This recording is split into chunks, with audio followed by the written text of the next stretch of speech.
everybody. Welcome to Celestial You. And Nelly is back with us. Today, hi, Nelly. Hi. Thanks for joining me again. I really like your background with the lights. I like it. It's cool. Oh, thank you. It's It's like festive. fairy lights. That's another topic, I guess. A lot of people have been asking me about fairies lately. Do people ask Oh, you about okay. fairies? But I know that's not what we're talking about today. Anyway. Well, I think it's a good diversion because today we're actually talking about what people refer to as curses. And we still kind of want to keep it light, though. We don't want to get too down about the topic. Actually, we were just kind of chatting the other day and thought it would be really interesting to talk about curses, or what people consider a curse. And it seems like there's a lot of misunderstanding about what a curse really is. So we kind of wanted to talk about the spiritual understanding of curses and how they work, to see, maybe to educate people about curses, and then also maybe like what to do if someone thinks they have been cursed, what it is that a shaman would do about it, what it is that perhaps people can do on their own if they encounter someone like outright cursing them and then realizing, wow, I think this person cursed me. Things like that can happen. So in terms of like, we're speaking about curses in the format of spiritual stewardship, is what I like to call it, of like gaining an understanding of energetics and spirituality and how these things work, so that we can begin to unpack what happens when there is a curse and what potentially could remedy a curse. Yes. So lots of stuff, I guess. Yeah. Well, I just want people to listen to this and be like, okay, so if someone curses me, I'm not cursed forever. And like, how do we like deal with it? So I just want to start by saying that you have to believe that words have a lot of power, that all of your thoughts are also having energy and power behind it too. So it's well known that in terms of curses, there are things like witchcraft or voodoo, and we see a lot of movies that romanticize this word with, like, excuse me, I'm putting my cup down, with like a doll, and like nails or whatever. Yeah. But I mean, that's not all that we're talking about here. We're just talking about the energy essentially that you're sending to someone. And in essence, if you're not really whole in your spiritual body, you can pick up on that and absorb it.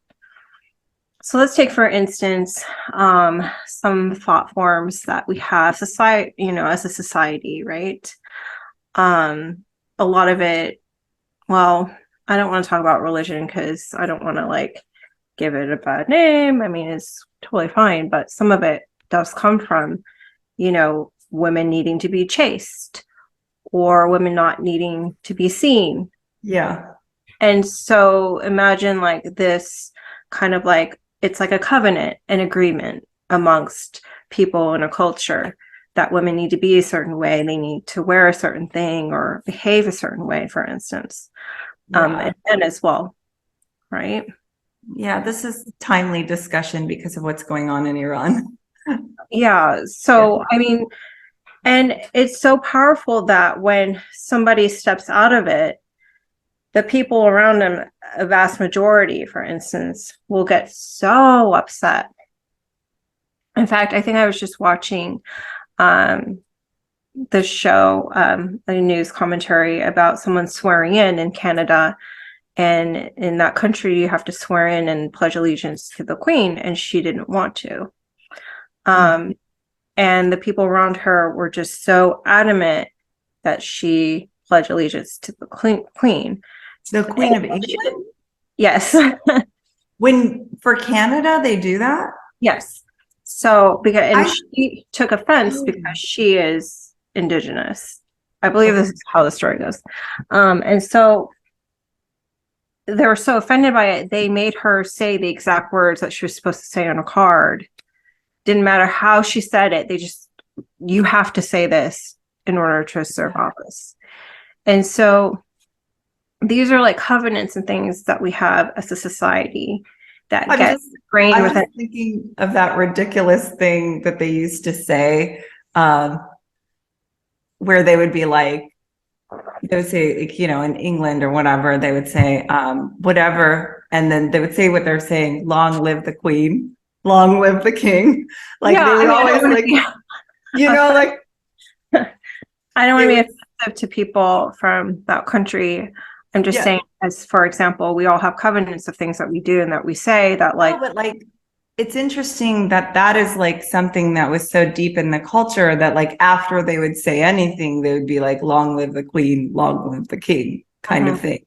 It was just like, it's almost like what you were saying about words, how words are powerful and how and it just kind of like reminded me of how people enforce things and reinforce things. And you would think like, if they keep saying that over and over again, then the monarchy is likely to last a longer time.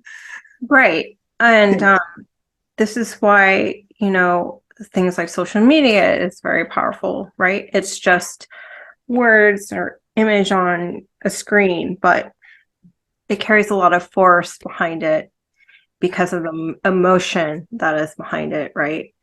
People, in my parents' home country in Thailand, they still have a monarchy. It's a constitutional monarchy, and there's a lot of feeling evoked when you talk about the monarchy there. Yeah. And these things are allowed to perpetuate. So words and emotion provides fuel for these things to become ingrained within us and stay within us. And sometimes it's a great thing to have certain thought forms. Like, for instance, we're all in a covenant and we agree, for instance, that we're not going to kill each other. And, we're not going to steal things from each other, right? You're not going to covet your neighbor's wife. Yeah. You want to go over the 10 Commandments? That's fine. No, I think that's what that is, right? We just decided that these are the rules. I mean, our country in America is very much founded on those 10 Commandments because of the Christians who founded our country. So you can go through all of it. They used to be illegal to do certain things, like adultery was illegal, for instance. Yeah. So, well, I just wanted to say too, like they in Iran, I think one of the last reports I heard, they had imprisoned 1,500 protesters and sentenced them to execution. And they did so to teach them a hard lesson for protesting. Right. So it's just really interesting how some covenants, and I just wonder if like the Islamic Republic is a curse on a country in that sense. It's an agreement between the people in that country to have certain conduct and customs, and it becomes a curse on the individual depending on their perspective of it. Yeah. When it no longer is helpful for that individual from their perspective, then it can feel like a curse. An example would be like for a child, Perhaps their mother wants them to stay close. Or like back in the day, maybe a father was very protective of his daughters and didn't want her to be seen. Mm-hmm. And just think like later on in life, when you come of age and you don't have that rite or ritual of a coming of age ceremony, where the community recognizes you as an adult. And I mean, more than just turning 18 or turning 21 and being able to go to the bar. I mean, people used to like have a thing, right? Like bar mitzvah or, like more. And so then you can create a problem where kids don't want to leave their house, or they can't be independent, or they become codependent with their parents and always looking to them for advice, being treated like a baby, right? Yeah.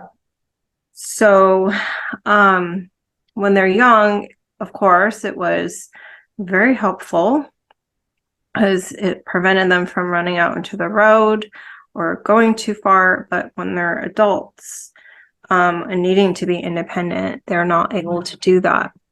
And these are simply thought forms and things that spiritually become embedded in part of our programming, if you will. And structure. That you might not notice or might not see until you start really digging deep. And so we just got through eclipse, and I imagine some of those things that are coming up for people and are being projected, when they're not worked on, they get projected. So yeah, the two eclipses that we just had are like almost all about the relationships. The first one, the solar eclipse was defining relationships. And then the lunar eclipse was all about kind of transmuting our toxicity and the agreements that we have with others, because Mercury was involved in that. And it was in Taurus. So Taurus really, it really speaks to our foundation and our structures and our beliefs. And so I can see where people are trying to change their the way that they interact with others, the way that they communicate with others, and how they voice their truth too, because Taurus is like truth. So there's been a whole, there will be, for the next 6 months, there will be a whole like revamping of relationships, revamping towards less towards ideology and more towards like the deep truth of who you are, and voicing that. So relationships and covenants and programming and everything that we're talking about right now is actually being revamped and reconsidered in the context of our relationships, our business agreements, and everything like that, because that's what the Scorpio Taurus axis revamps. It's like Scorpio is our inner desires, like our emotional desires, and Taurus is more of our worldly structures, our worldly aspirations. And so there's needs to be this balance of getting to the heart of what you truly desire and getting to the heart of what's true for you through investigation, and then being able to like express yourself. And it's less about what it used to be. Like we just got out of this, the nodes being in Gemini and Sagittarius, where it was all ideological and it was all like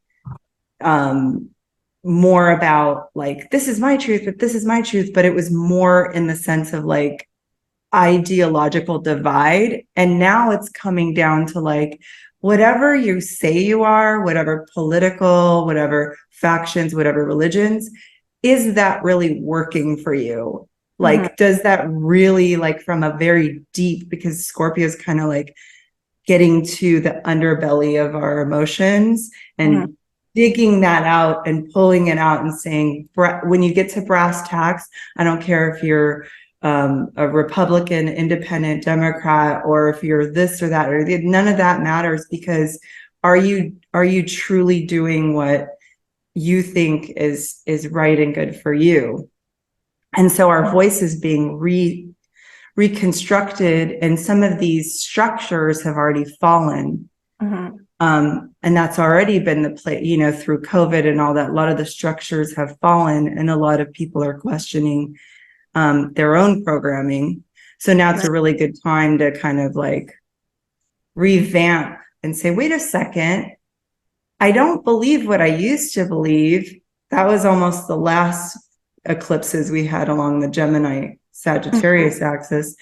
I don't believe what I used to believe, but what do I really believe, and what do I really want, and am I expressing myself in my authenticity? Because again, too, the other planet that was in that eclipse big time in the lunar eclipse was Uranus, and Uranus sort of demands that you be more authentic. So we're at a place where people might be dismantling their affiliations and dismantling their programming, and then knowing whether or not this programming has resulted in sort of a curse, or, you know, being more cognizant of the language of spirituality and how it affects your life just becomes more important, because you want to become more authentic. So you have to mind the energetics of it. Yeah, I mean, that is really interesting how things are having the appearance of being dismantled, and yet, you know, you find healing out of it. And it's just the same thing with things like curses. A lot of times, it calls for, when you feel like you have something like this, you know, you yourself could be feeling it too. You, for instance, if you have an addiction and it's due to maybe a line of family curse that's been passed down, to not thrive, or whatever it started off as, from generations ago. But each time you give in, it could be feeling that curse as well. It's a very nuanced, very complicated subject. So there's generational, like there could be generational baggage and generational curses. A family, like one of the things I honestly feel like in my family, I see in many women, and maybe Iranian women are asking this question a lot these days, is like, are we self-sacrificing in our relationships? Like, are Iranian women being heard? And are we being respected for our individuality? And we have to wonder, because like if you look at all of the Disney characters, I just saw this meme the other day where it showed like all the Disney characters, all the princesses, and they all have, one after the other, just like the most, what's the opposite of independence? Like codependent. Yeah. The most codependent, and, you know, opposite of like what we would now understand as like self-esteem approach. So we literally, as children in America, I know you lived in other countries, but I lived here since the age of 3, and I loved the Disney films. But, you know, Ariel from The Little Mermaid, he's just one example of a person who, and they wrote this, it was brilliant. It was like, she wants to change everything about herself, right, to fit into the world. So she's like a mermaid and she gets legs and she just wants to be part of their world. And there's that's the song, Yeah. part of your world. I want to be where the people are. I'm not a person. I want to be a person. Oh my goodness. This, and then you go through all of them and they're all some horrible way. So I think about the way that like my ancestors came about and how my mother and my mother's mother and all these women were living under this impression of what women, how they need to act, you know. That's that to me, that's like a generational curse, but it's a curse that, you know, as women, we're trying to all overcome throughout the world. But it's interesting. And then there's individual curses on a person to person level. Like, for instance, you know, if you, I know we're a bad astrologer, right? For example, I was a bad shamanic practitioner and I told people like things that weren't true, or I didn't have due diligence and whatever. Those words can carry a lot of weight with somebody, and they might think that they have something in them that they don't, but it becomes that thing, right? Yeah, that's depressing. I mean, astrologers, we do know more sometimes than we will actually say, just because we're concerned about how that might be received or might be too limiting, or you know. I mean, it's about discernment. Yeah. And being careful. Really try to keep things positive and like you know, I know that there are other spiritual practitioners that will like be kind of brutal or you know, say things in a way that has the person really second guessing themselves or feeling trapped. Yeah, feeling inadequate, because that sells. Like you create codependency that way, right? When you're a spiritual practitioner and you tell someone that there's so many things wrong with them, they have to keep coming to you or whatever. That's the thing, like that's actually a thing. It really sucks, but I've seen it happen a lot. As you probably have seen also. So I've heard, I mean, I haven't like I wasn't trained that way. So but I've heard actually clients come to me and been like, I was told this by another astrologer or a psychic. And then I thought forever this is what was going to happen. And then I was able to like look in and see if I saw that. And I almost never see that, whatever they said that was like negative. So yeah, I mean, that's why, like, for instance, in my practice, for like an extraction, for instance, like I wouldn't get into the gory details of like, well, I saw knives or whatever. I mean, that's just for me, right? And it's metaphor. I'm sure you don't even want to remember it, you know? I mean, yeah, I I don't want someone to walk out of my office like feeling like they had barbed wire around their legs. You know, I want them to feel like, you know, they have the light of the divine within them. Yeah. Imagery is powerful. Words are powerful, like you were saying. If you, as a spiritual practitioner, you don't want to leave someone with an image of constraint on their way out. Like you want to give them something for the road, you know? So, yeah. But this takes me kind of to, I think, which might be the most powerful form of a curse, is the stories that we tell ourselves.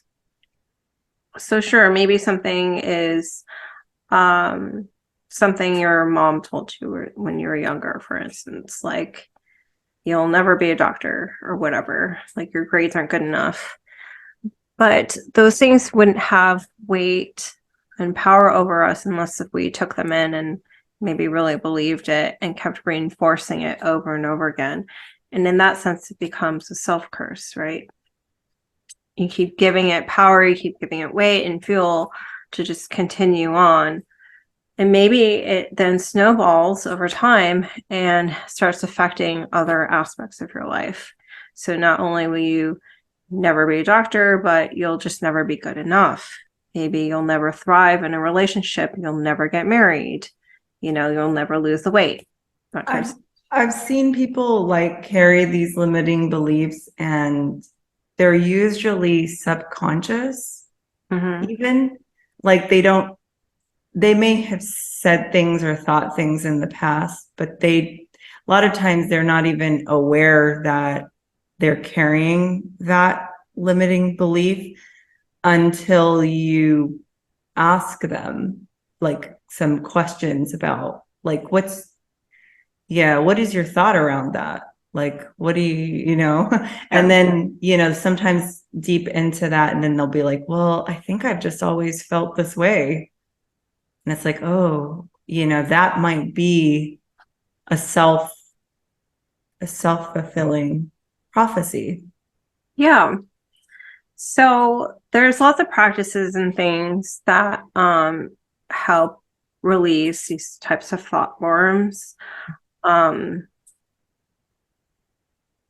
In just normal everyday life, our pop culture talks a lot about like gratitude lists and gratitude journals and things like that. So again, words have a lot of power behind it. So when you flip things around and start making manifestation lists, like I'm gonna make this in my life, and you treat yourself like it's already happened for you. Yeah. We actually have a really good canoe manifestation if you want to use it from this channel. Yeah. Yes, and imagery, all that is invoked in that kind of I think in that video too. And I think too, if you know what the curse is, like if this is a self-limiting curse, right? And you've done the research, the inner work to identify what it is, then it's just about like finding out what you want to replace it with. Yeah. So that's another thing with, gratitude lists. Instead of focusing on everything that you hate, you replace it with the things that you're happy about. And all of this serves to build up your own spiritual power so that you're not susceptible to being affected by hate. I'm just laughing because so funny. A lot of times when you talk, I'm like, oh my God, she's talking to me. Oh, really? Sorry, I'm just like being super general. I know, but I'm like, oh, I do this. But yeah, I mean, I don't know where I was, but I mean, if you just really build up your spiritual power, a lot of this stuff will fall away. Yeah. And in that regard, I mean, I think it helps. Like even I go see a shaman when I need help. It just gets you another set of eyes to look at what's going on. Yeah. Maybe find like where everything started and to unravel what's going on there. Yeah. Instead of doing the self-help thing all the time, which self-help, I'm all for empowering people to help themselves. But it's just like massaging your own muscles. Like it's only going to go so far. You might as well. Yeah. I had a client who came to me who had been to a lot of therapists. Mm-hmm. And I was able to kind of use some techniques that I have to pinpoint her trauma. And through that, we were able to identify that she had a lot of shame around an issue. Yeah. And through that, we were able to identify what she needed to let go of. So it's just like, if it's eluding you, working with a shaman or working with an astrologer to dig into, there are psychological, astrological techniques where we can like look and target and look at the trauma and pull it out. And a lot of times, like with this client that I had, she was just blown away because she was like, I've been to so many years of therapy, and you just like in one reading were able to get me to past this hurdle and get to this realization that I couldn't get to with all of those years of therapy. And I'm like, yeah, there's some very powerful modalities like shamanism, like astrology, that can kind of, if you're at the right moment in your life and you're ready to kind of get past something self-limiting, such as a curse, it's like the next level that you can get there quickly. Yeah. So, in addition to yourself, I can say that there are a few practices you can do that are really easy around your home. Yeah. And for yourself. One is doing a purification bath, with salts or blessed salts or things like that, and herbs and things. Another one is to keep your house clean, which sounds really crazy. Like, But we're fun. And a lot of and I taking this from witchcraft. A lot of witches keep a lot of house plants around their house because the plants will absorb negative energy. Oh, what's funny is in the last like year, I've bought so many more plants. It's like insane. I need like lots of plants. And I feel like I haven't had this much need for energy purification as I have this year. So these plants, they're doing a hell of a job. Yeah, I mean, actually, they say that when your plant is like dying out of nowhere, right, that you might have had a curse be flung at you. So Oh, yeah. check it out, get it checked out, Like, and it's like a plant's good for like 3 years and suddenly dies, you might want to check it. Go give me a call. And, I mean, it's kind of funny, but I mean, these things are real. It's a thing. I don't know. I don't know what to tell you. So let's get detailed, because I know that a lot of people don't have as much knowledge about this, or maybe they're just interested in knowing more. And I think it's interesting. What really is a curse? Because when I was, growing up in the Central Valley, it's the Bible Belt area. So everything was centered on not saying curse words. Like, okay. Cursing. Okay, but really, like, as I've kind of like, changed in like my thought patterns in life, are we really talking about when someone drops an F-bomb, or like, are we talking about another thing? Like, what is a real curse? So there's intention behind it.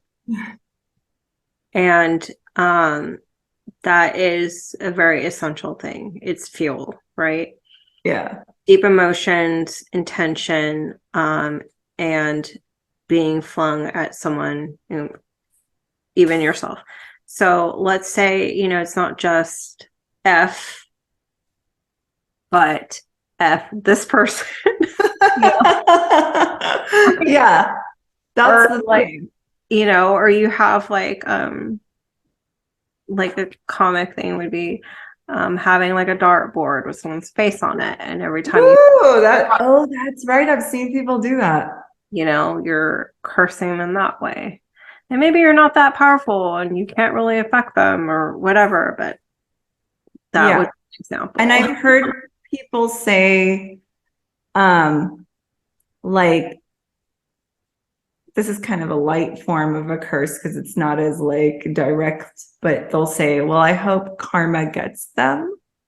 And I'm like, Yeah. ooh, I mean, there's intention behind that, right? that's intention. Usually when people say that, they usually mean, I hope the same thing happens to them, what happened to me. That's usually what the intention, Yeah. which is Or not, that they get what I think they deserve in life. yes, and it's what you think they deserve and not, you know, Whatever they deserve. Yeah. whatever. Yeah. Just Yeah. like there's intention behind it. So yeah, I mean, sure, why not? Yeah.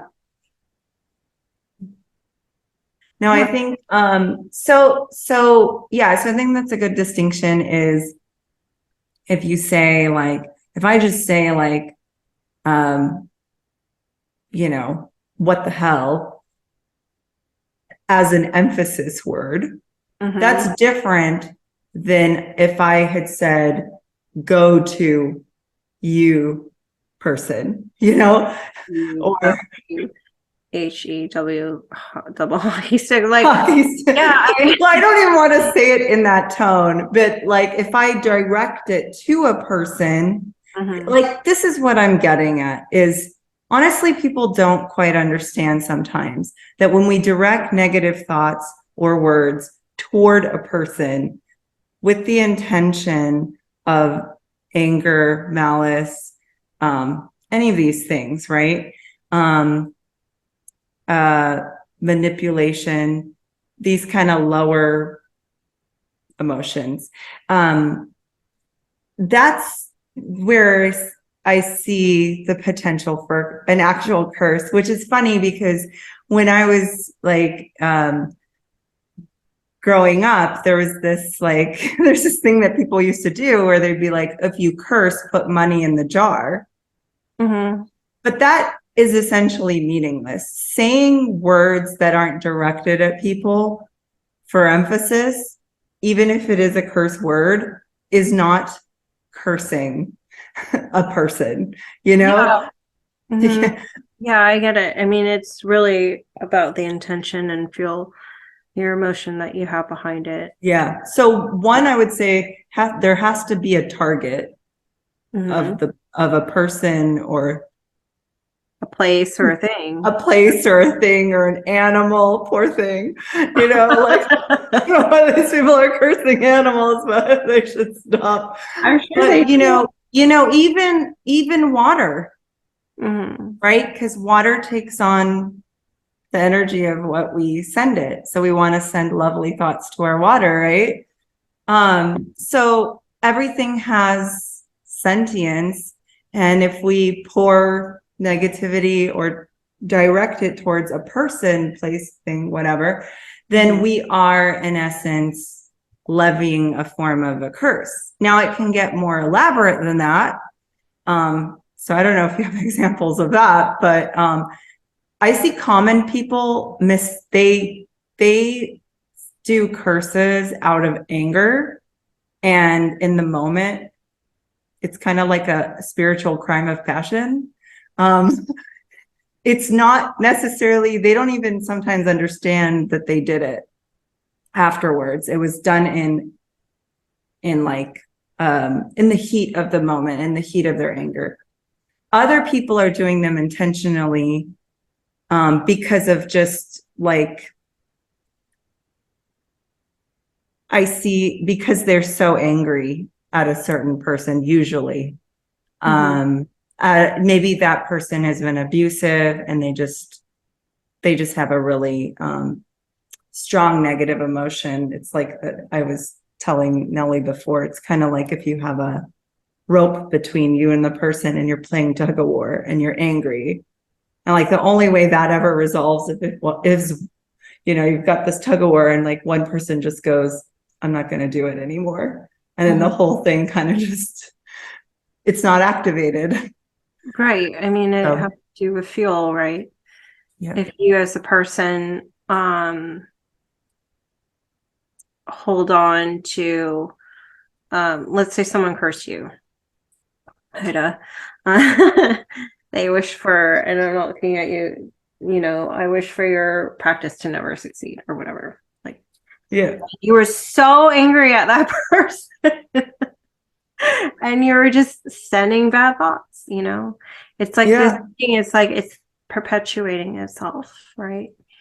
And like you just talked about, one solution is for you, at least on your end, to let it go.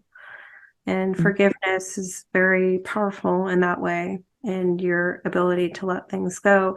And you no longer have a charge to perpetuate that curse. That curse. So that's what I guess I could ask you this. If someone curses you, but you may have had issues with them in the past and you forgive and let it go, but they haven't processed it yet, let's just say.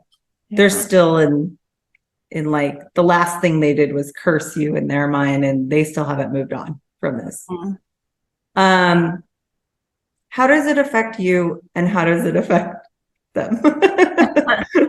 I mean, I think it just depends. Really, it just depends. There are situations where people think that if they don't believe in curses, for instance, or they don't believe they can be affected, that it won't affect them. And, that might not be true. So this person is a curse. This person doesn't believe in the curse or creates protection around them. So from my view, the hand that's like this, that's person number two. Yeah, the person number two could still be affected even if they don't believe in it, or even if they've forgiven. They're just not perpetuating it, so there's more of a chance for things to be dormant or just not, like, it's harder for this person to keep up their ire when you don't feed it at all, kind of like atrophies, hopefully. Well, yeah, I mean, for the other person, if they're continuing to be hateful, they're also, in a way, just like being tied to you, right? Being tied to being tied to you, creating this energetic cord, attempting to be like an energy vampire or succubus or something. Wow. Yeah. So you might even find that you think about that person even though you don't want to, just like out of nowhere. And this happens even in just like everyday life. Like you think of someone and they call you, or looking at somebody and they're not even looking at you, and they turn around and they're like, "Hey, what the hell? You're staring at me." So that's not what we would call a curse, but we would just call that like energetic yeah, it's connection. Energetic connection. Yeah. So okay, so let's just say the person hypothetically is just cursed. Like someone calls you on the phone and they say, you're never gonna get a good job, a marriage, whatever you want, the thing you think is gonna make you happy. And they say, you're never gonna get this. That now they've been cursed. This poor person's like, oh my gosh, I recognize that this person like directly cursed me and then, hung up angry or whatever. And now I have to deal with this. Like, is there anything that this person can do, like in that moment, to like on their own kind of mitigate the fact that this has just happened? I don't know. I mean, that's just a very general hypothetical, and there's a lot of factors that go into it. Like, how powerful is the person? Like how much energy did they put into it? Like how much energy does the receiver have to repel it? And what have they been doing in their spiritual practices? Like how are they emotionally? If they were afraid, for instance, when they heard the words, or they were really affected emotionally, that might serve to charge the curse. Like those are all things that would play into that. Okay, so I think that's key what you just said, because without you charging the curse with your own fear of what they said might be true, or there's something to it, right? Like if you usually when someone says something that makes you angry,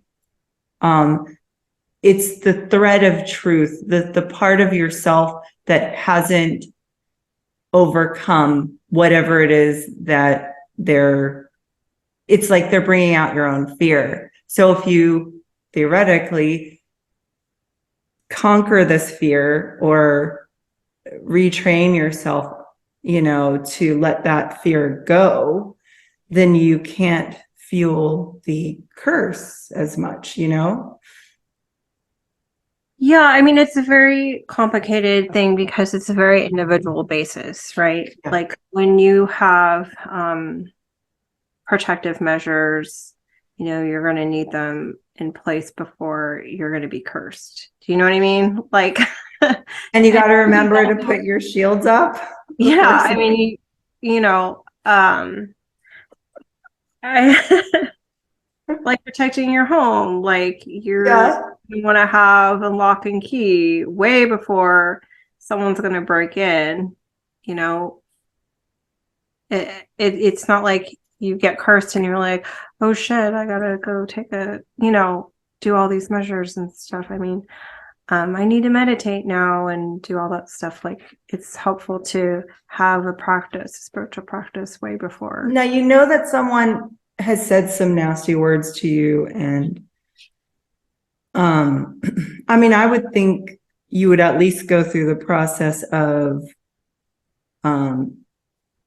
immediately, like if you can't get out to like work with a shaman right away or whatever, but like how do you deal with it? Yeah, we have like the anger meditation, we have the light meditation on this channel. You can do other meditations once you get to that point, calming down probably, and then maybe going through what it is that the person said kind of like got to you, and find out where the hurt is, like within yourself that they're pushing on, if that was involved in it. If it did affect you strongly in some way, there's probably something inside of you that has some unresolved emotions about it. And then, like anything else, right? That you can let go of that. I think maybe that right there can at least bring you back to a centered place where that curse isn't affecting you. And, I don't know, is that enough? I mean, and if it's not, you give someone a call. Yeah.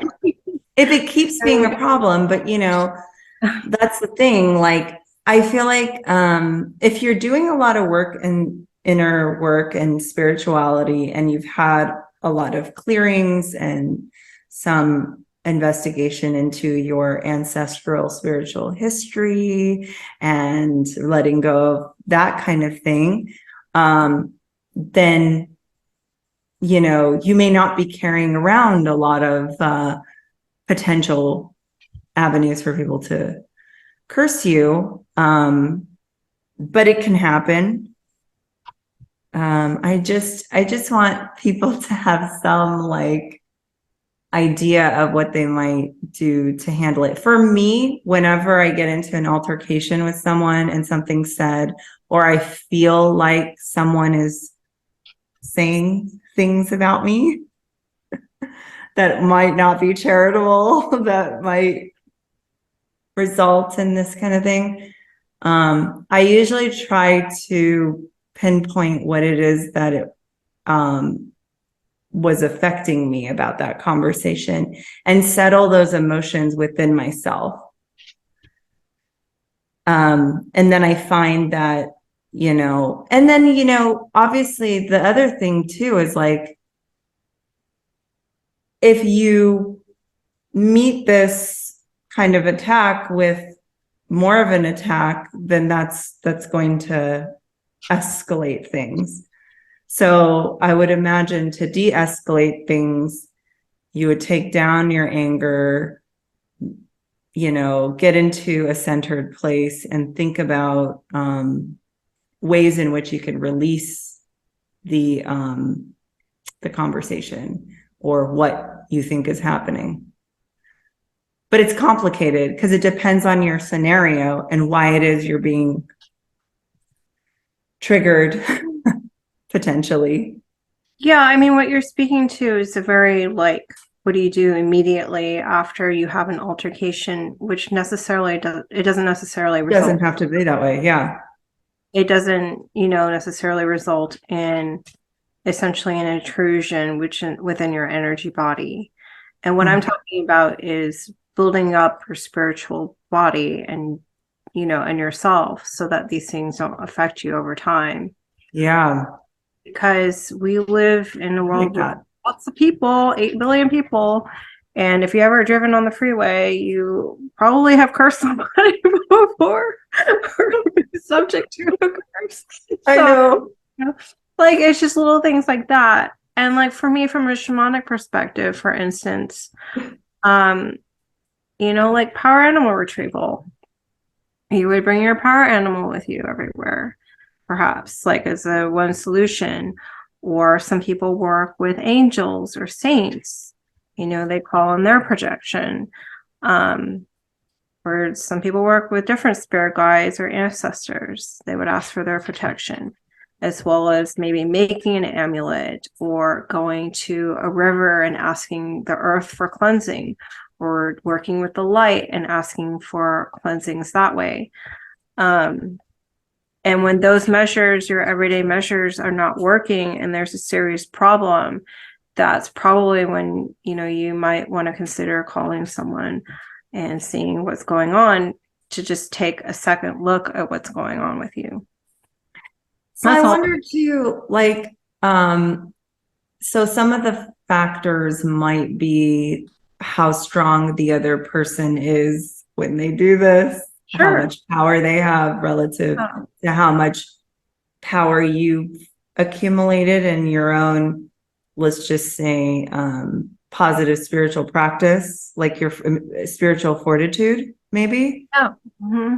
And then if it's like, a truck driver who got mad at you on the freeway, like it's not a big deal. But if it's like someone who's like in your life and like continuously sending this kind of stuff to you, depending on their power, like it could be a situation where just having a good spiritual practice could make a lot of this kind of just not even affect you, basically. Right, exactly. Yeah. When your cup is full, nothing can be filled within it, essentially. Yeah. And it's also like the thing we talk about a lot is your vibration. So if you're not a vibrational match to what the conversation they're having, it's probably not going to affect you as much. But if there's an element in you that has an unresolved emotion regarding that, that's when those things can latch on. Yeah, exactly. I mean, and vibration is just another way of talking about it. It's just a word for it. So there's a lot to say about resonance and things like that. But I don't really want to talk about that right now. I think it's a little bit tangential. That's okay. Yeah, no, I think this is a good, like, interesting, this is good to demystify curses, which are really no more than negative thoughts. Well, I mean, it could be more than that, to be honest. Well, it could be, but voodoo and witchcraft, it's certainly a lot more than that. Like then you get into the realm of like entities and things like that being sent your way. So it can be a lot more than just words. But I don't really think it's helpful to talk about that for like the everyday person, Well, I think most people aren't dealing with advanced like voodoo practitioner curses. I don't know. I mean, I don't know.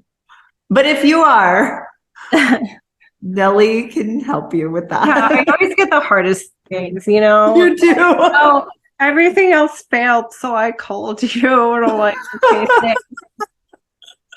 But that's good. We need the in case of emergency break glass. Sure, but I like the people who just need a little maintenance too. I know. You like the casual. But again, I think what's more kind of disturbing is the pernicious ones where you have like no idea that somebody is like, or you might have a client who isn't maybe as in tuned and so isn't aware that this is happening until like they come to you. And it's just like more of a thing where they're like, I don't know why this keeps happening, but I just have like really bad luck in this area or whatever. And then that's another thing. So one thing that you can do if you think that you sent someone some bad juju and you want to take it back, something you can do is to grab a stick and go to like a river or ocean or natural place for this and ask the stick permission if it's okay. And then just like break the stick. It's symbolic, like with intention, think about it. Like you're going to break whatever curse that you sent to someone or whatever bad energy or cords that you have to someone that are not serving them. And then you just release it back. What if they sent it towards you? Could you use the stick to break it? Honestly, I don't know. I don't know if that would work. Try it, folks. Let us know. Let us know if it works. Yeah. Break the stick, break the curse. Thanks, Nelly. Welcome. Thanks for chatting with us anyway. And thanks for having me, Ida, always. So it's great. Yeah. Thanks, Nelly. And thank you to everybody else. And we'll see y'all later. Bye.